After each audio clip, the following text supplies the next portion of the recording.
한 10달 이렇게 이제 됐습니다. 물론 뭐 작년 11월 말부터라고 했지만 어쨌든 우리가 타격을 받은 건 올해 1월부터이니까 10달 정도 됐는데, 아마 백신이 나오기 전까지는 현장 예배 드리시는 것에 대해서 많은 분들이 좀 조심스러워 하시는 분들도 계실 텐데, 그래도 시간이 오래 걸릴 거라고 생각하는데, 할 수 있다면 꼭 현장 예배 나오셔서 다시 예배 회복하시고, 아마 이 한 해가 어떤 분들에게 있어서는 큰 위기가 될 수도 있겠다는 생각이 듭니다.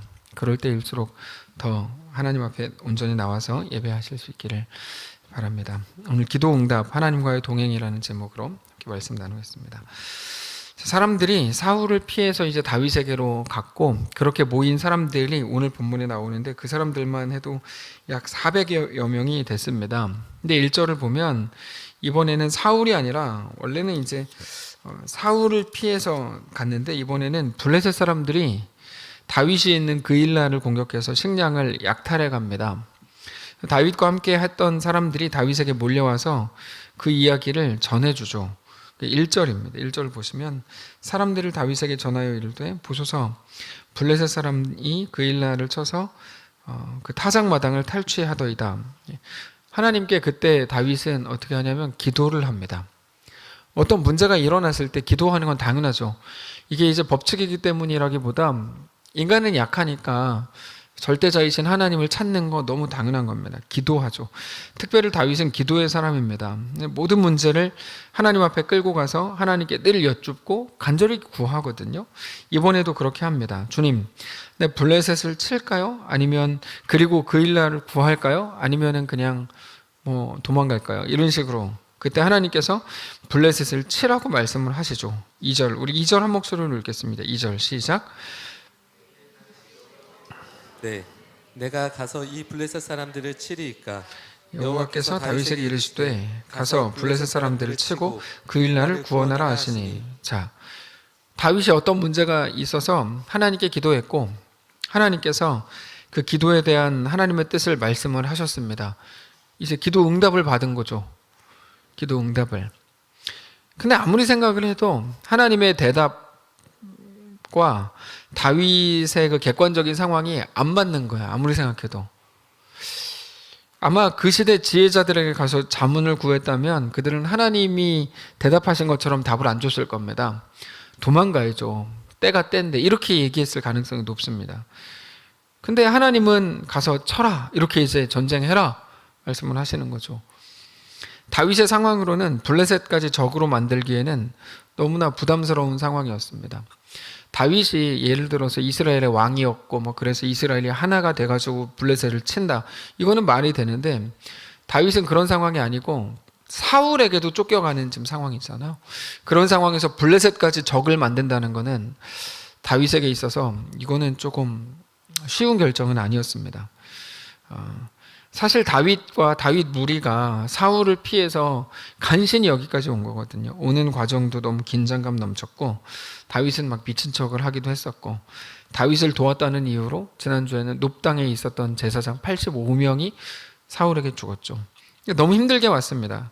간신히 버텼는데 여전히 사울이 언제 자기를 칠지 모른다고 하는 불안함과 두려움이 가득하죠. 거기다가 모여있는 자가 지금 400명이나 되니까 소문 나가지고 사울이 공격해오는 건 시간 문제일 수도 있습니다.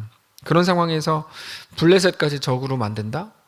이거는 블레셋과 친구가 돼서 블레셋 땅으로 도망을 가야 될 처지인데 그들까지 적으로 만든다는 거는 너무 어려운 일입니다. 근데 바로 이 부분, 바로 지금 제가 말씀드린 이 부분, 자기들의 객관적인 상황은 그렇게 블레셋을 칠 수 없는 상황인데, 하나님은 자기들의 상황을 아는지 모르는지 일단 가서 공격을 하라고 말씀을 하신다는 거죠. 이게 이제 안 맞는 거예요, 다윗이 생각할 때. 그래서 여러분, 하나님께는 지금의 상황보다 옳고 그름이 더 중요한가? 하나님은 왜 블레셋을 공격하라고 그러셨지? 이게 이제 이해가 안 되는 겁니다. 다윗과 함께 있는 사람들도 그게 이해가 안 됐습니다. 그래서 다윗한테 가가지고 얘기한 다음에 다윗이 하나님이 공격하라 그러신다. 그랬더니 다윗에게 다시 재차 물어보죠. 진짜입니까? 이렇게 물어봅니다. 지금 우리가 사울을 피하고 연명하는 것도 너무 힘든데 이 상황에서 블레셋까지 공격을 해가지고 블레셋을 적으로 만드는 게 과연 지혜로운 결정이 맞습니까? 그게 하나님의 뜻이라고요? 당신이 뭐 잘못 들은 거 아니에요? 이렇게 이제 묻죠. 3절에 다윗의 사람들이 그에게 이를 때 보소서 우리가 유다에 있기도 두렵거든 하물며 그일라에 가서 블레셋 사람 내 군대를 치는 일이겠습니까? 이렇게 이게 당신이 제대로 들은 거 맞습니까? 그때 다윗이 어떻게 하냐면 그러게 내가 제대로 들었나? 내가 잘못 들었을지도 몰라. 그러니까 내가 하나님께 가서 다시 한번 물어볼게. 이렇게 해야 합니다. 그래서 하나님께 다시 물어봐요. 다시. 그랬더니 하나님이 이전과 똑같은 대답을 또 하십니다. 가라. 블레셋을 쳐라. 내가 너와 함께 하리라. 4절이죠. 다윗이 여호와께 다시 묻자온데 여호와께서 대답하여 이르시되 일어나 그일라로 내려가라. 내가 블레셋 사람들을 내 손에 넘기리라. 내가 이기게 해줄 테니까 가서 공격을 해라. 걱정하지 마라. 내가 승리 줄 테니까. 이렇게 이제 말씀을 하셨고 다윗은 확신을 가지고 그 말씀을 붙들고 블레셋을 공격했고 전쟁에 승리하죠. 5절에 다윗과 그의 사람들이 그일라로 가서 블레셋 사람들과 싸워 그들을 크게 쳐서 죽이고 그들의 가축을 끌어오니라. 다윗이 이와 같이 그일라 주민을 구원하니라. 그러니까 다윗은 그냥 이긴 정도가 아니라 굉장히 큰 승리를 거두옵니다.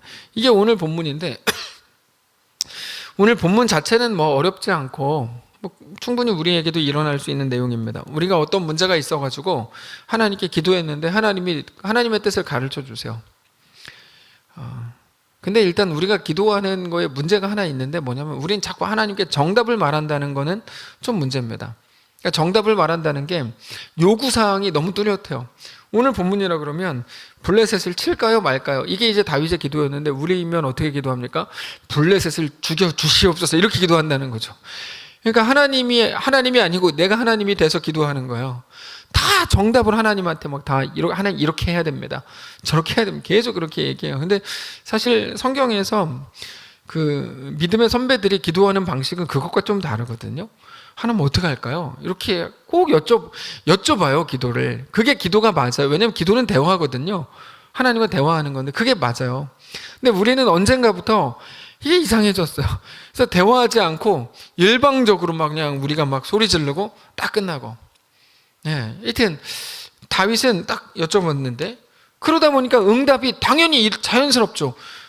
질문하니까 하나님이 대답을 주시죠. 쳐라, 치지 마라. 그러니까 하나님의 뜻이 딱 온 거예요. 하나님의 뜻이 오는데 그게 기도 응답인데 하나님의 뜻이라고 하는 게 너무 현실성이 없어 보이는 거죠. 지금 내가 사울한테도 쫓기고 블레셋을 뭐 이렇게 적으로 만들면 안 될 것 같은데 근데 현실성 없게 하나님은 뭐 블레셋을 쳐라 이렇게 얘기하시니까 어떻게 합니까? 그게 하나님의 뜻이 맞습니까? 다시 정확히 가르쳐 주십시오. 그러니까 하나님께서 맞다. 내가 너와 함께 하리라. 다시 말씀을 하셔서 그대로 행한다는 거죠. 우리가 이럴 때 많습니다. 자녀한테 어떤 문제가 생겼어요. 그러면 기도하죠. 주님, 내가 어떻게 해야 될지 모르겠습니다. 이 아이가 제 아이가 맞습니까? 이렇게 물어보죠. 우리는 이 아이가 제 아이가 맞습니까? 이게 뭡니까? 나한테 좀 지혜를 주십시오. 이렇게 기도를 해요. 근데 간절히 기도하는 중에 하나님이 어떤 감동을 주시죠. 막 마음이 뜨거워서 이거구나. 이렇게 해야 되겠다. 주님 감사합니다. 그리고 기도를 마치고 나서 집에 돌아가는 내내 가슴이 뜨거워서 이렇게 해야지 우리 아이한테. 근데 집에 가자마자 애가 또 난리를 치고 있어요. 그러면 그 순간에 기도하면서 주셨던 하나님의 마음이 싹 사라지면서 소리를 지르는 거죠. 야! 이렇게 소리를 지르는 거죠. 그럼 그 순간에 내가 아까 가슴이 뜨거웠던 거는 뭔가 오해를 했던 거구나. 하나님이 나에게 어떤 마음을 주셨음에도 불구하고 내가 그거 좀 오해한 거구나. 아니면 아까 기도 중에 주신 하나님의 마음이라는 게 얼마나 이게 현실성이 없는 거란 말인가 이런 생각을 하는 거죠. 하나님의 대답이 현실성이 없게 느껴지는 경우가 너무 많다는 거예요. 우리가 기도할 때 누군가를 두고 기도하면 하나님이 어떤 감동을 주세요. 네가 가서 사과해야만 되잖아. 그게 이제 기도할 때까지 막 가슴이 뜨거워지는데 눈을 딱 뜨면 현실성이 너무 없어. 뭐 이런 경우가 굉장히 많다는 거죠. 굉장히 많습니다. 오늘 본문이 그 본문이거든요. 블레셋을 칠까요 말까요? 왜 물어봤어요? 처음부터 지 맘대로 하지. 근데 하나님이 쳐라. 그랬는데 보니까 너무 현실성이 없는 거예요. 그러니까 이건 아닌 것 같은데 다시 여쭤봐야지. 그러니까 이게 오늘 본문이거든요. 그러면 보십시오. 하나님의 뜻은 뭡니까? 아이를 놓고 기도했다 그러면 아이가 변화되는 게 아니라 아이는 그냥 그런 상황, 똑같은 상태잖아요. 근데 아이가 그런 상태인 중에도 나는 하나님의 뜻을 붙들고 가는 게 하나님의 뜻입니다. 여러분 이거 잘 이해하셔야 됩니다. 블레셋이 뭐 갑자기 뭐 백기 들고 나왔습니까? 그렇지 않죠. 블레셋은 그대로 있잖아요. 블레셋이 여전히 부담스러워요. 근데 하나님의 뜻은 뭡니까? 여전히 부담스러운 블레셋을 향해 하나님의 뜻대로 행하는 게 이스라엘을 향한 하나님의 뜻이죠. 이게 이해가 되십니까? 그 얘기하는 거예요. 물론 하나님의 뜻이라는 게 내 삶에서 현실적이지 않은 것처럼 느껴지는 그런 상황이지만 그럼에도 하나님의 뜻을 붙들고 가는 게 하나님의 뜻이다 이거죠. 하나님의 뜻은 뭡니까? 블레셋을 치는 겁니까? 말아야 되는 겁니까? 그럼 두 번째 문제죠. 하나님의 뜻은 뭐죠? 블레셋이 있는 상황에서 블레셋을 없애주는 게 아니라 있는 상황에서도 하나님의 뜻대로 행하는 게 하나님의 뜻이죠. 그 얘기입니다. 오늘 본문이 그렇습니다. 하나님이 하나님의 마음을 딱 주셨어요. 처음에는 그럴듯했는데 현실을 보니까 이게 왠지 하나님의 마음이 너무 현실성이 없는 것 같아요. 하나님이 진짜 자기가 인간이었던 적이 있어? 뭐 이렇게 생각하는 거죠. 하나님이 인간이었던 적이 있으면 내 감정을 알 텐데 하나님이 인간이었던 적이 없으니까 내 감정을 모르니까 저렇게 그냥 정답만 말씀하시는 거야. 뭐 이렇게 생각해요. 근데 중요한 건 이건데 여러분 기도 응답이라는 게 뭡니까? 기도 응답은 내가 요구한 일이 이루어지는 게 기도 응답이 아니죠. 기도 응답은 뭡니까? 사람들이 기도 응답에 대해서 정말 너무너무 많이 오해합니다. 이거는 좀 부끄럽지만 한국교회가 만들어낸 부끄러운 역사이기도 합니다. 마치 내가 원하는 어떤 것을 하나님께로부터 받는 게 기도 응답인 줄 아는 거죠. 예를 들어서 그래서 병이 걸려요. 그럼 간절히 기도합니다. 한 달쯤 지났는데 그분이 기도 응답을 받았대요. 그럼 어떻게 생각합니까? 병에서 나았나 보다. 다 그렇게 생각합니다. 낫게 하시려나 보다. 다 그렇게 생각합니다. 병이 그대로 있을지도 몰라. 이렇게 생각하는 사람은 한 명도 없습니다. 기도 응답이라고 할 때 어떤 애가 시험 봐요. 간절히 기도합니다. 그리고 나서 응답을 받았대요. 그러면 아이가 시험에 붙었구나 이렇게 생각하죠. 기도 응답으로 시험에 떨어졌다 그러는 사람은 한 명도 못 봤어요. 그러니까 이게 사실은 굉장히 잘못된 해석이죠. 사업이 거의 부도 상태라서 기도합니다. 그리고 나서 기도 응답을 받아요. 그러면 어떤 투자자가 나타났구나. 뭔가 잘 풀리기 시작했구나. 이렇게 생각하지 기도 응답으로 사업을 접었다고 말하는 사람은 한 명도 못 봤다고요. 그러니까 기도 응답이라는 걸 어떻게 잘못 이해합니까? 하나님이 내 소원을 들어주는 걸로 이해하는 거예요. 그렇지 않거든요. 성경에서는. 오늘 본문을 통해서 우리가 알 수 있는 게 있는데 기도 응답은 뭐냐면 그 일에 대한 하나님의 마음을 아는 거죠. 그게 기도 응답입니다. 그 일에 대한 하나님의 마음, 하나님의 원하심, 더 정확하게는 우리에게 대한 그 상황 안에서의 하나님의 요구가 뭔지를 알게 되는 거죠. 그게 기도 응답입니다. 그 상황 속에 있는 나를 향한 하나님의 진짜 마음이 뭔지 알게 되는 거. 그래서 기도는 묻는 거죠. 그리고 그 물음에 대한 하나님의 뜻을 대답하시는 게 기도 응답입니다. 그러니까 우리가 기도할 때 하나님께 자꾸만 요구하는 것보다 어떻게 기도해야 됩니까? 자꾸만 물어봐야죠. 물어봐야 됩니다. 하나님께 자꾸 여쭤봐야 됩니다. 기도할 때. 이건 어떻게 할까요? 하나님이 뭐를 기뻐하십니까? 어떻게 할까요? 자꾸 물어봐야죠. 하나님께. 나 하나도 안 물어보고 그냥 자기 맘대로 계속 얘기하면은 이거 어쩌자는 거예요. 우리 기도할 때 하나님의 원하심, 하나님의 뜻에는 관심도 없고 맨날 막 내 요구만을 쏟아놓는 게 우리 이제까지의 기도였기 때문에 진정한 기도 응답, 하나님의 대답은 없이 그저 내 뜻대로 이루어지면 감사하고 내 뜻대로 안 이루어 주시면 하나님을 떠나는 일들이 반복되는 겁니다. 근데 우리는 사실 더 많이 물어봐야 됩니다. 더 많이 여쭈어야 됩니다. 더 많이 주님의 뜻을 궁금해해야 됩니다. 그리고 기도 응답 역시 내가 원하고 내가 요구한 그게 이루어지는 게 아니라 정말로 내 기도, 내 물음, 내 질문에 대한 하나님의 대답, 내 상황에 대한 하나님의 뜻이 내 속에서 선명해지는 게 기도 응답입니다. 그렇게 볼 때 사실 우리에게 매일같이 가장 필요한 게 바로 기도 응답이죠. 가장 필요한 게 기도 응답이에요. 우리는 가장 골치 아픈 내용, 가장 힘들어하는 내용, 가장 고통스러워하는 내용을 가지고 기도하죠. 언제나. 그러니까 제일 시급한 게 뭡니까? 우리가 그렇게 힘들어하는 상황, 우리의 기도의 내용에 대한 하나님의 뜻을 아는 게 제일 중요한 거죠. 그냥 어렴풋이 막연하게 잘 됐으면 좋겠다, 고통이 끝났으면 좋겠다, 그냥 안개처럼 잘 안 보이고 모르겠는 내용에 대해서 우리 하나님이 하나님의 뜻을 우리에게 밝히 보여주신다면 그게 가장 큰 은혜이고 회복이겠죠. 우리에게 더 필요한 게 뭡니까? 하나님의 뜻 이외에 이 상황에서 우리에게 더 필요한 건 아무것도 없습니다. 하나님의 뜻이 제일 중요하죠. 만일에 내가 원하고 요구하는 일이 이루어지긴 했는데 그것 때문에 생각지도 못했던 다른 더 큰 일들이 일어나면 그게 어떻게 회복이겠습니까? 우리에게는 내 뜻이 이루어지는 게 아니라 하나님의 뜻이 우리에게 전달되어 우리가 알게 되는 것, 그래서 하나님의 뜻이 내 속에서 선명해지는 게 가장 필요합니다. 모든 성도들이 기도할 때마다 하나님의 뜻을 우리 자신의 속에서부터 하나님의 뜻을 정말 선명하게 발견하고 깨닫게 되는 은혜가 있기를 주님 이름으로 축복합니다. 가장 강력한 은혜입니다. 근데 기도 응답은 언제 받습니까? 다시 말해서 하나님의 뜻이 우리 속에 선명해지는 건 언제입니까? 우리가 하나님 앞에 엎드려서 하나님이 주시는 정직한 마음을 듣고 알려면 우리 속에 있는 고집과 아집과 편견을 버려야 됩니다. 내가 정해놓은 그 뜻을 버려야 됩니다. 그래야 하나님의 뜻이 들리기 시작해요. 그래서 하나님의 음성은 언제 듣냐면 세미함 중에 듣는 거예요. 세미함 중에 하나님의 음성이 들리는 겁니다. 그 말이 그 말이죠. 내 편견과 아집과 고집을 버릴 때 우리는 하나님의 음성이 들리기 시작하죠. 내가 진짜 하나님의 뜻을 듣겠다는 각오가 있을 때 그때 하나님의 뜻이 들리죠. 내 상황과는 별개인 거죠. 하나님의 뜻을 막는 것은 우리 고집이고 우리 욕심입니다. 그게 여전히 우리 속에 있으면 하나님의 말씀과 하나님의 뜻이 아무리 선포돼도 들리지가 않습니다. 그러나 내 고집과 아집을 버리고 주님 앞에 순전함으로 엎드리면 그때부터 들리기 시작하죠. 근데 그때 우리 기도에 대한 하나님의 응답, 하나님께서 우리에게 그 뜻을 선명하게 밝히실 때 하나님의 뜻이라고 하는 건 대부분 그 특징이 하나 있습니다. 뭐냐면 거의 부담스럽게 보인다는 거죠. 하나님의 우리를 향한 기도 응답은 거의 100% 부담스럽게 다가옵니다. 부담스럽게. 하나님의 뜻은 부담과 함께 임합니다. 당장 오늘 본문만 봐도 블레셋을 쳐라. 굉장히 부담스러운 거 아니에요?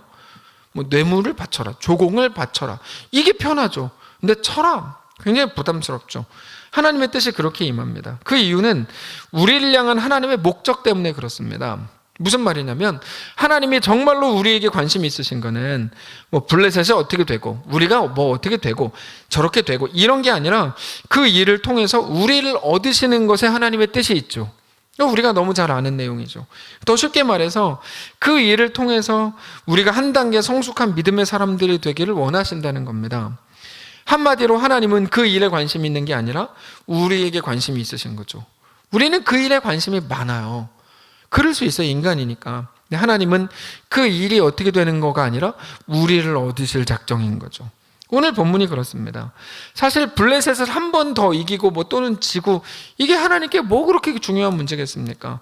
전쟁이 한 번, 두 번 있는 것도 아니고 이스라엘 역사에 앞으로도 막 블레셋과의 대립은 계속 나오는데 그 한두 번의 승리나 패배는 별 의미 없다는 거죠. 이번에 전쟁에서 이긴다 그래서 하나님께 뭐 영원한 영광이 되는 것도 아니고 패배한다 그래서 대단한 수치가 되는 것도 아닙니다. 근데 다윗 입장에서는 다르죠. 다윗이 이번에 블레셋과의 전투에서 승리한다면 그거는 단순하게 전쟁에서 승리한 것 이상의 의미가 있습니다. 그렇게 큰 두려움의 대상이었던 블레셋을 이긴다면 그것도 자기들의 전술로 이기는 게 아니라 하나님께 기도했고 상황으로는 불가능한 것 같은 상황에서 하나님의 말씀을 의지하고 신뢰하고 순종하는 마음으로 싸워서 이긴 거라면 하나님을 향한 믿음이 되죠. 그러면 의미가 생깁니다. 그러니까 단순하게 한 번 이겨서 덜 아프고 덜 고생하고 이런 차원이 아니고 하나님을 향한 믿음을 갖게 되는 거라면 앞으로 있게 될 그 멀고 긴 여정 속에 오늘 정도의 위기는 계속 반복될 텐데 오늘 이 이김을 통해서 앞으로 있게 될 그 속에서 하나님을 더 믿고 신뢰하게 된다면 굉장히 큰 의미가 있는 거죠. 결국에 다윗이 블레셋을 한 번 이기는 게 중요한 게 아니고 반복될 오늘의 똑같은 상황에서도 이제는 믿음을 갖게 되는 거, 그래서 하나님을 의심하지 않는 거, 그 믿음이 필요한 겁니다. 블레셋을 비롯한 어떤 대적들 앞에서도 두려워하지 않을 믿음이 필요한 거고 그게 바로 하나님의 뜻이었다는 거죠. 그래서 치라 그런 거예요. 하나님께서. 자, 재밌는 건 이건데 이스라엘이 출애굽할 때 홍해가 그 앞을 가로막고 있었습니다. 그때 하나님이 홍해를 갈라주시고 이스라엘 백성은 마른 땅을 건넙니다. 근데 그들이 홍해를 건널 때 이스라엘 백성들이 한 일이 뭐가 있습니까? 아무것도 없습니다. 그들은 그냥 불평했고 모세가 너희는 가만히 있어서 하나님의 행하시는 역사를 보라 말했기 때문에 그들이 했던 건 진짜 가만히 서 있는 것밖에 없었어요. 이스라엘 백성들은 가만히 있었는데 그냥 홍해가 갈라졌고 그들이 건넜습니다. 근데 그들이 건넌 그 일에 대해서 성경은 다르게 표현합니다. 찾아봅시다. 히브리서 11장입니다. 히브리서 11장 29절. 그들이 건넌 거에 대해서 이렇게 아주 재밌는 표현이 나와요. 히브리서 11장 29절.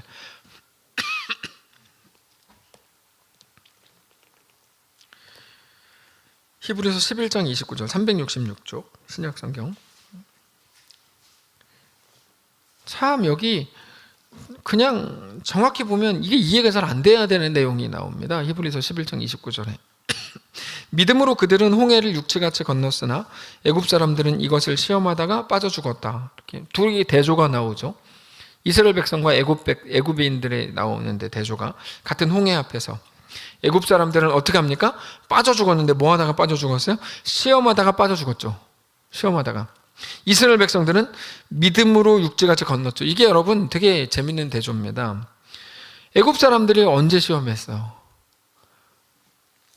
여러분 다 읽어보셨잖아요. 출애굽기.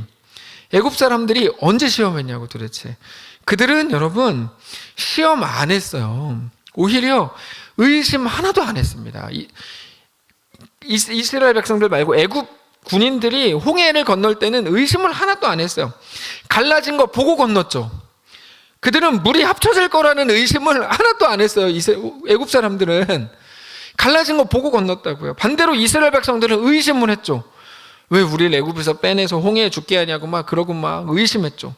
근데 하나님은 히브리서에서 반대로 말씀하시잖아요. 이게 이해가 되시죠? 이스라엘 백성들은 의심하고 건넜고 애굽인들은 의심 안 하고 건넜는데 하나님은 반대라고 얘기하시는 거예요. 반대로. 이스라엘은 믿음으로 건넜고 애굽은 시험하다 빠져 죽었다. 왜 이렇게 말씀하시냐고요. 아니 이스라엘이 믿음으로 건너기는 뭐를 믿음으로 건너요. 불평하다가 죽지 않으려고 어쩔 수 없이 길이 거기밖에 없으니까 그냥 어쩔 수 없이 그걸 건넌 거지. 거기는 믿음이 하나도 없습니다. 근데도 하나님은 그들이 믿음으로 건넜다 그러세요. 이게 뭡니까?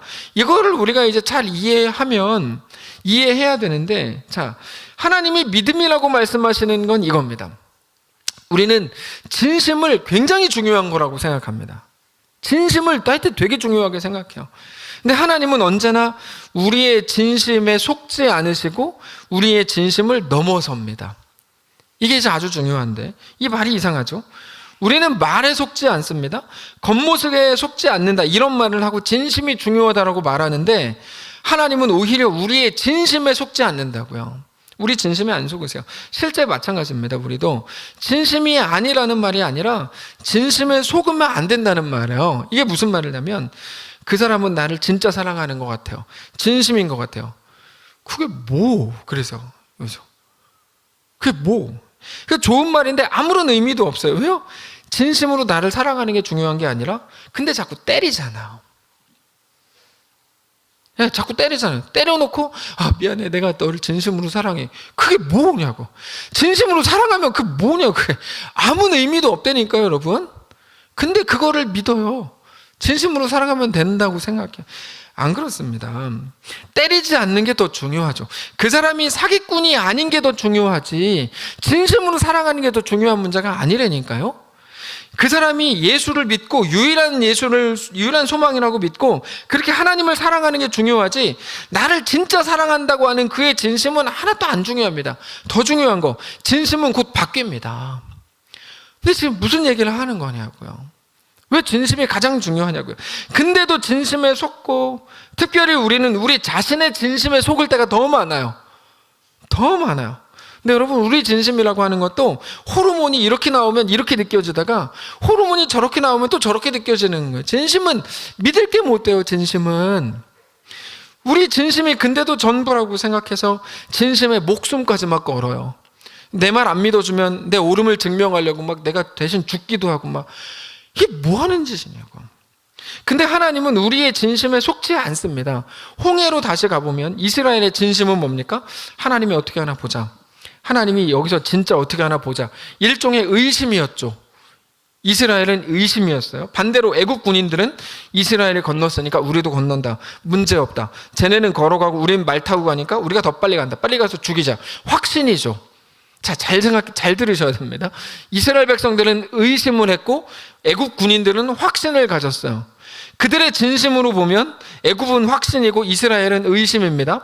그러면 진심으로 판단한다 그러면 애굽은 확신을 했으니까 그들의 확신대로 살아야 되고 이스라엘은 의심을 했으니까 이스라엘이 죽어야 되는 거잖아요. 근데 하나님은 반대로 말씀하세요. 히브리서 11장 29절에 이스라엘은 믿음으로 건넜고 그들은 뭐 반대로 얘기하세요. 왜 그러는 걸까? 하나님이 우리 진심에 속지 않는다는 게 무슨 의미일까? 이건 이겁니다.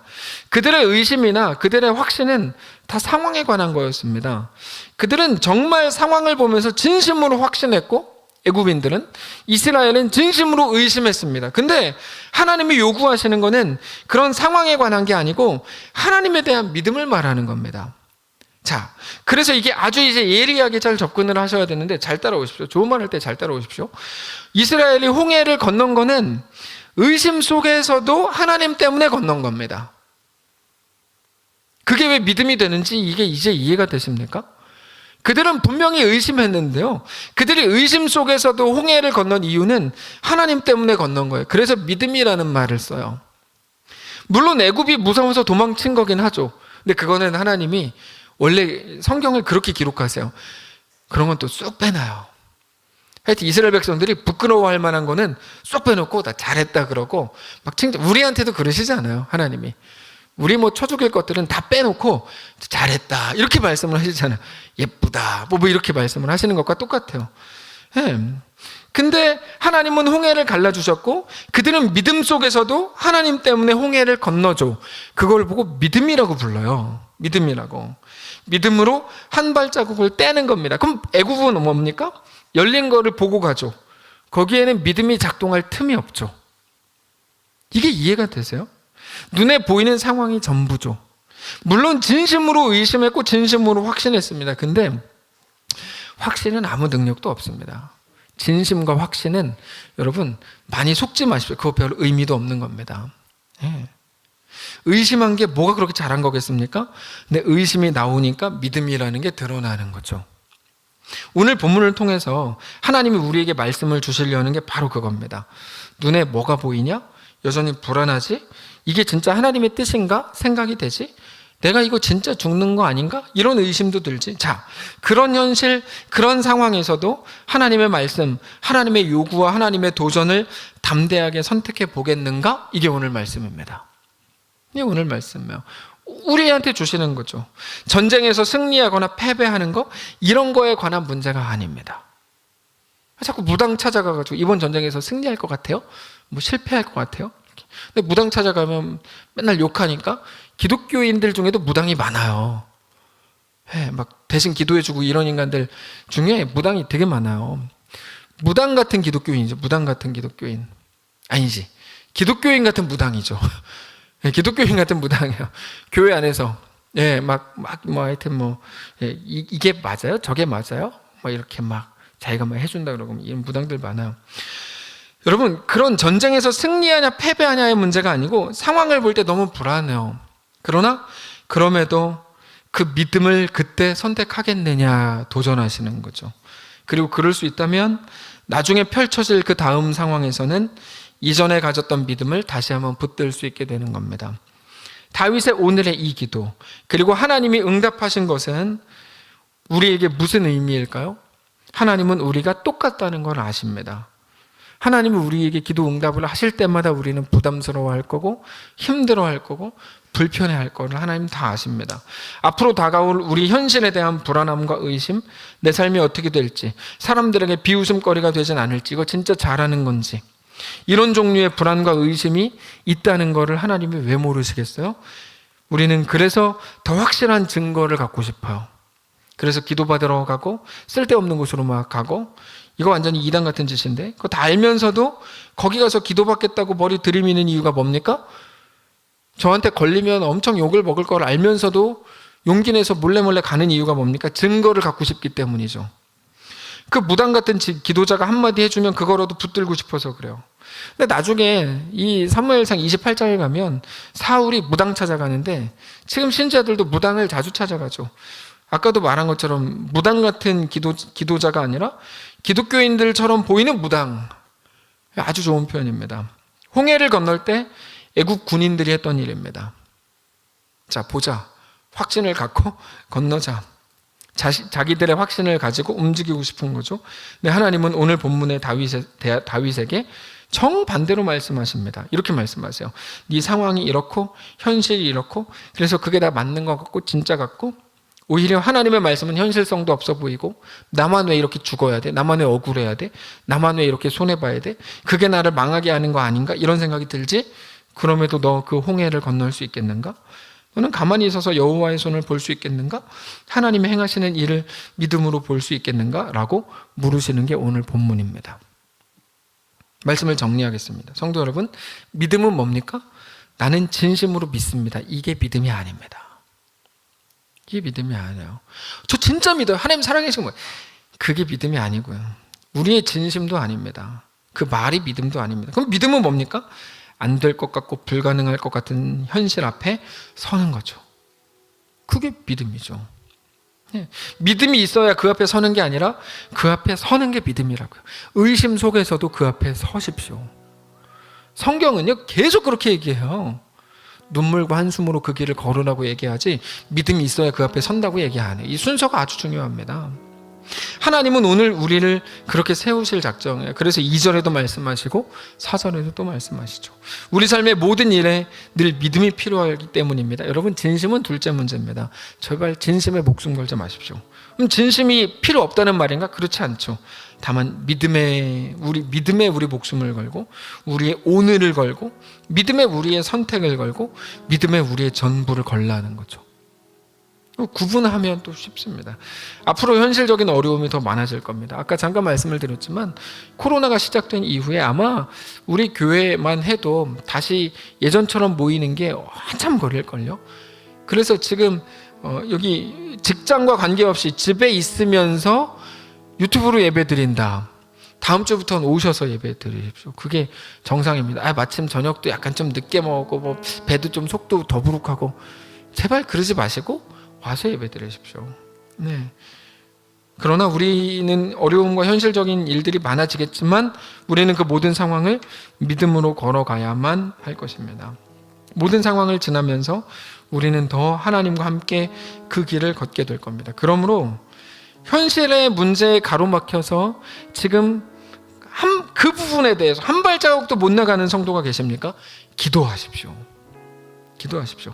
그리고 그 문제에 대한 해답이 아니라 제발 하나님의 뜻을 구하십시오.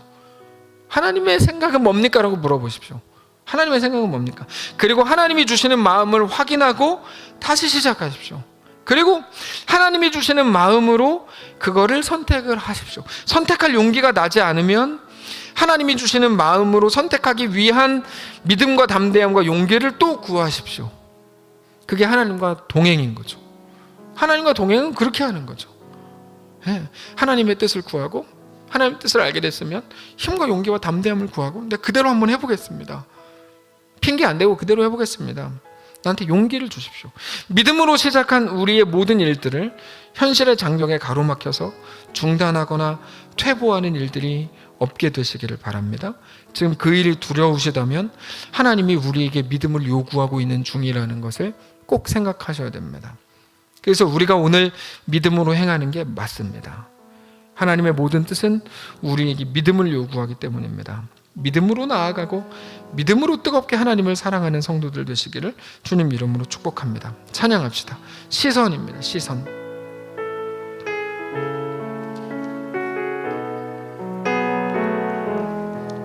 내게로부터 눈을 들어, 내게로부터 눈을 들어 주를 보기 시작할 때 주의 일을 보겠네. 내 작은 마음 돌이키사 하늘에 꿈꾸게 하네. 주님을 볼 때 모든 시선을 주님께 드리고 살아계신 하나님을 느낄 때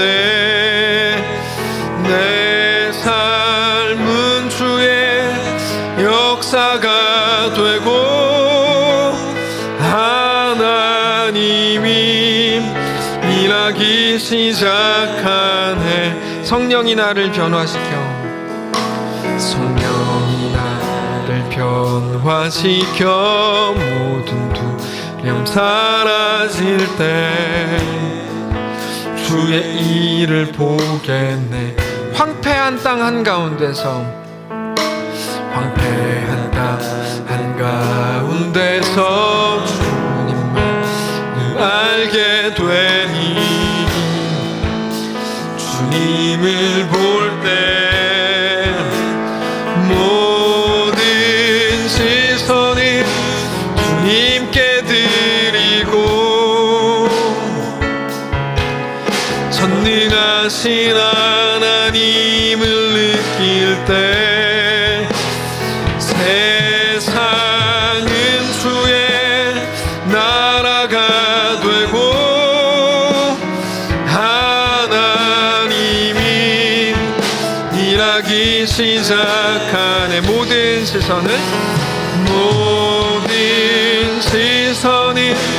주님께 드리고 살아계신 하나님을 느낄 때 내 삶은 주의 역사가 되고 내 삶은 주의 역사가 되고 하나. 우리 다 같이 눈 감고 다시 한번 고백합니다. 모든 시선을 주님께 드리고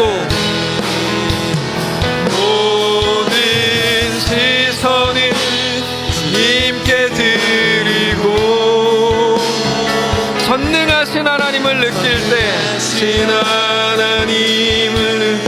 세상은 주의 나라가 되고 세상은 주의 나라가 되고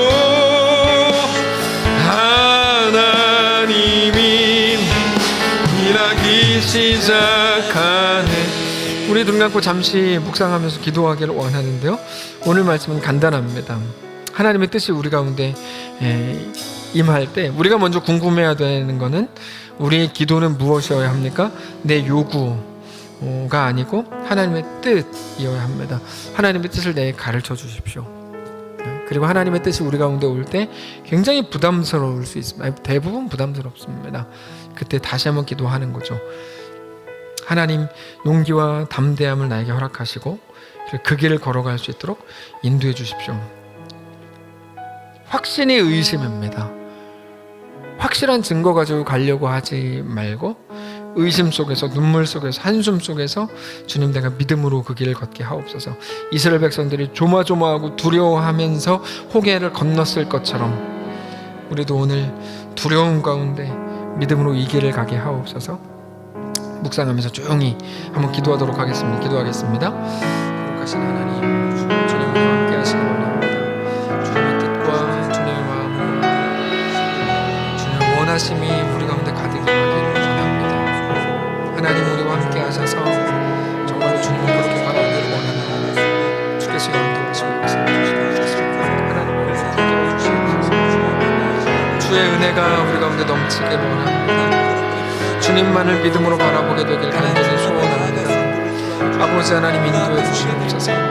아버지 하나님, 역사해 주시옵소서. 아버지 하나님, 함께 하시옵소서. 우리가 주의 뜻을 구할 때 하나님의 뜻을 우리가 밝히시고 그렇게 밝히신 하나님의 뜻대로 우리가 행하기 수 있도록 지혜와 힘과 용기와 담대함을 주시고 어떤 불가능할 것 같은 상황에서도 하나님, 우리가 우리 자신을 주님께 온전히 내어드릴 수 있는 모든 주의 성도들가 될 수 있도록 인도하여 주옵소서. 적당히 타협하고 적당히 살아갔던 하나님, 우리 자신의 진심을 핑계했던 우리 불쌍히 여겨주시고 주님 앞에 거룩한 순전하게 세워지게 하시옵소서.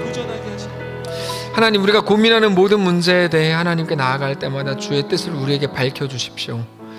하나님, 편견과 고집과 아집 때문에 듣지 못했던 모든 우리의 지나온 날들, 하나님, 그러나 이제 우리가 하나님의 음성 제대로 듣기를 원합니다.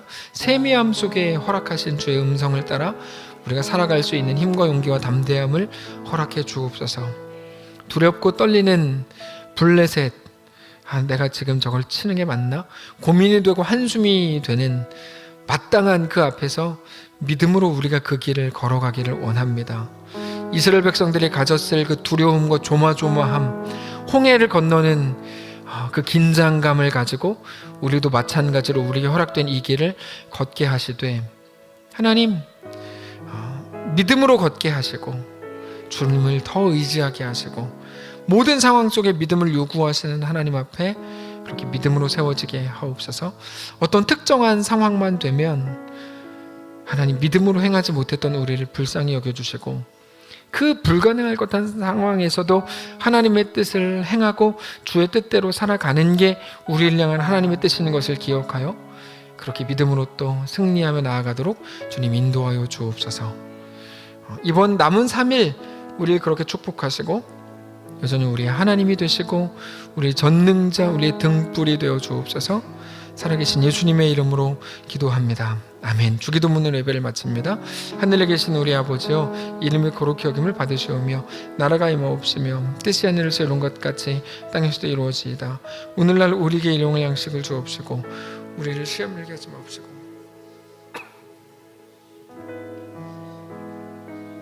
다만 악에서 구하옵소서. 대개 나라와 권세와 영광이 아버지께 영원히 있사옵나이다. 아멘.